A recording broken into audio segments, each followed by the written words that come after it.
কি মেনু? মসুর ডাল দিয়ে আলু দিয়ে একটা তরকারি হবে।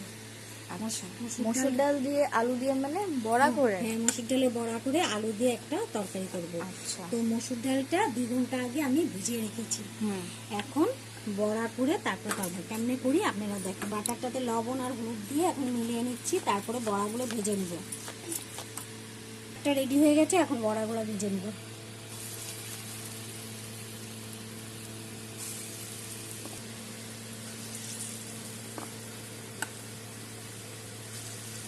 এখন ভাজা হবে, কড়াইতে দিয়ে দিয়েছি, তারপর আবার আরেকটা দেবো।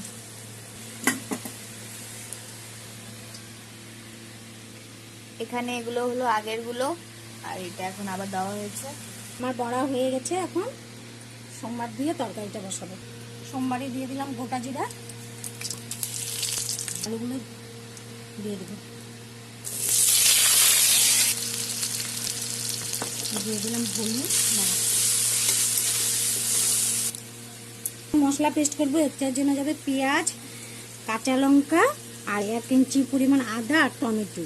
আমি এমনি পেঁয়াজ দিয়ে যদি নিরামিষ করেন তাহলে পেঁয়াজটা স্কিপ করতে হবে। গুঁড়া, ধনের গুঁড়া আর লাল লঙ্কার গুঁড়া।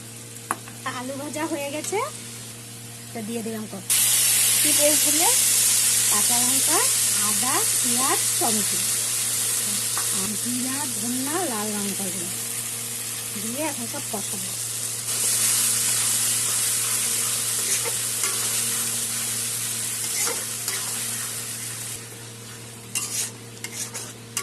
মশলা কষানো হচ্ছে, মশলা থেকে তেল বেড়ে দিলে আমি জলটা দিয়ে দেবো।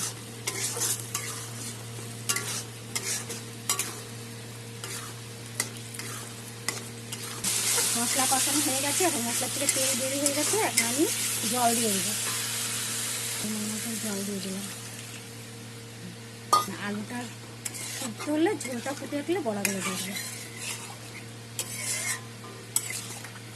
আর আলু সিদ্ধ হয়ে গেছে, ঝোল ফুটে এসছে, এখন বড়াগুলো দিয়ে দেবো। তারপরে দিয়ে দেবো চিনি দিয়ে দিলাম, আর গরম মশলা করে দেবো। কি দেবে? গরম মশলা গুঁড়া। টপকা টপকা লাগছে পুরো। দিয়ে দিলাম গরম মশলা গুঁড়া।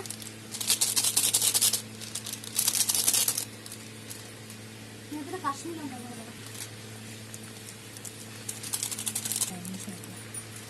বেশি দিলাম না, আমার বড়ার তরকারি রেডি। আপনারা কে বলবেন এরকম করে বানিয়ে কেমন হয়েছে? লাইক করবেন, কমেন্ট করবেন, শেয়ার করবেন। Thank you.